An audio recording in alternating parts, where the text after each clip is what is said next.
இந்த மாதிரி ஒரு தடவை கார சட்னி பண்ணி பாருங்கள். எத்தனை இட்லி தோசைனாலும் சாப்பிட்டுக்கிட்டே இருப்பீங்க. அவ்வளோ சூப்பராக இருக்கும். இந்த ரெசிப்பியை தெரியணும், கிளியராக தெரியணும் அப்படின்றவங்க வீடியோவை ஸ்கிப் பண்ணாமல் பாருங்கள். அப்போ தான் நான் சொல்கிறது எல்லாமே உங்களுக்கு தெரியும். ஸ்கிப் பண்ணி பார்த்தீங்கன்னா உங்களுக்கு சரியாக புரியாது. இதுக்கு நான் குண்டு மிளகா ஒரு 20 நம்பர் நான் எடுத்திருக்கேன். நீங்கள் எனக்கு குண்டு மிளகா இல்லை நீட்டு மிளகா தான் எனக்கு பிடிக்கும்னா கூட அது உங்கள் இஷ்டம்தான். இதே அளவு தான், ஒரு 20 எடுத்துக்கோங்க. ஒரு எலுமிச்சங்காய் அளவு புளி நான் எடுத்திருக்கேன். இந்த புளியில் இருக்கிற அந்த நரம்புலாம் இருக்குது பாருங்கள், அந்த நீட்டாக இருக்கும். அதெல்லாம் நான் எடுத்துட்டேன். அதெல்லாம் எடுத்துகிட்டு இந்த மிளகாயோடு சேர்த்து இதை மூழ்கிற அளவுக்கு தண்ணி விட்டு ஊற விட போகிறேன். நிறைய தண்ணி விடாது, இது மூழ்கிற அளவுக்கு தண்ணி இருந்தால் போதும். அதுவும் சுடு தண்ணி தான், நல்லா கொதிக்கிற சுடு தண்ணியை தான் நான் விட்டு ஒரு 15 நிமிஷத்துக்கு அதை ஊற போட்டுட்டேன். இப்போ என்ன பண்ணேன், இதில் இருக்கிற தண்ணியெலாம் கொஞ்சம் ஈர்த்து வச்சுட்டேன். ஏன்னா இந்த மிளகா அரைக்கிறதுக்கு கொஞ்சம் கொஞ்சமாக அந்த தண்ணி விட்டு நம்ம அரைச்சிக்கலாம்.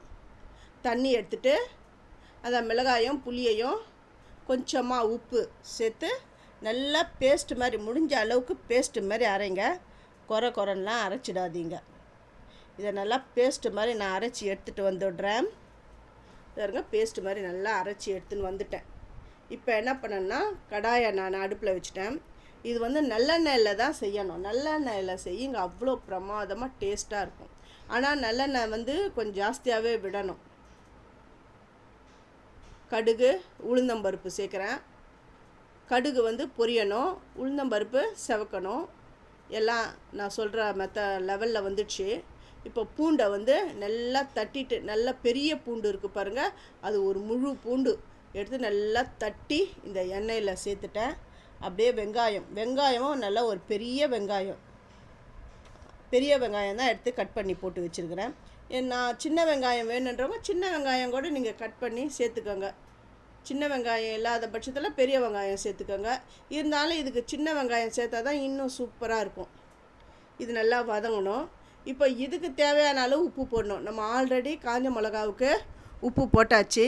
அதனால் இந்த வெங்காயம் பூண்டுக்கு உப்பு பார்த்து போட்டுக்கோங்க. இது நல்லா இந்த மாதிரி வதங்கணும். எண்ணெய் நல்லா அது கூட சேர்ந்து பிரிஞ்சு வர அளவுக்கு வதங்கிட்ட உடனே இப்போ அரைச்சி வச்சுருக்கிற பேஸ்ட்டை இதில் சேருங்க. ஃபஸ்ட்டு என்னுடைய வீடியோவை பார்க்குறவங்க சப்ஸ்கிரைப் பண்ணலைன்னா சப்ஸ்கிரைப் பண்ணுங்கள், ஆல் என்ற ஆப்ஷன் தொடுங்க. அப்போ தான் நான் போடுற ஒரு வீடியோவுடைய நோட்டிஃபிகேஷனும் உங்களுக்கு காட்டும். இப்போ நம்ம அந்த மிளகாயை தண்ணி கொஞ்சம் எடுத்து வச்சுருந்தேன்னு சொன்னேன் இல்லையா, அந்த தண்ணியை இந்த மிக்ஸி ஜார் உள்ள சேர்த்துட்டு அந்த ஒட்டின்னு இருக்க மிளகாய் எல்லாத்தையும் அப்படி ஒரு சுற்றி இதில் எடுத்துன்னு ஊற்றி விட்டுட்டேன். இதை நல்லா கலந்து விடணும். இந்த மாதிரி பபுள்ஸ் வரும், அதனால் தட்டை மூடி போட்டுடுங்க. அப்போ திறந்து கலந்து விட்டுக்கிட்டே இருக்கணும், இல்லைன்னா அடி பிடிச்சிக்கும். இதுக்கு வெல்லம் அந்த டேஸ்ட்டில் இந்த காரம் புளிப்பு எல்லாத்தையும் அது கண்ட்ரோல் கொண்டுன்னு வரும். அதனால தான் வெல்லத்தை கொஞ்சமாக நான் சேர்த்து கலந்து விடுறேன். கலந்து விட்டு இது எண்ணெய் பிரியணும். அந்த அளவுக்கு அடுப்பை மீடியமாக வச்சே குக் பண்ணுங்க. பிறகு எண்ணெய் அப்படியே சுத்தூரம் பொரிஞ்சு வருது பாருங்கள். இன்னும் கொஞ்சம் நேரம் அடுப்பில் இருக்கட்டும், கொஞ்சம் கலர் மாறட்டும். இது பாருங்கள், நல்லா மாறிடுது. எப்படி எண்ணெய்லாம் அப்படி சுத்தூரம் வந்துடுச்சு பாருங்கள். இந்த டைமில் நான் ஸ்டவ் ஆஃப் பண்ணிவிட்டு வேறு ஒரு கிண்ணத்தில் ப்ளேஸ் பண்ணிடுறேன்.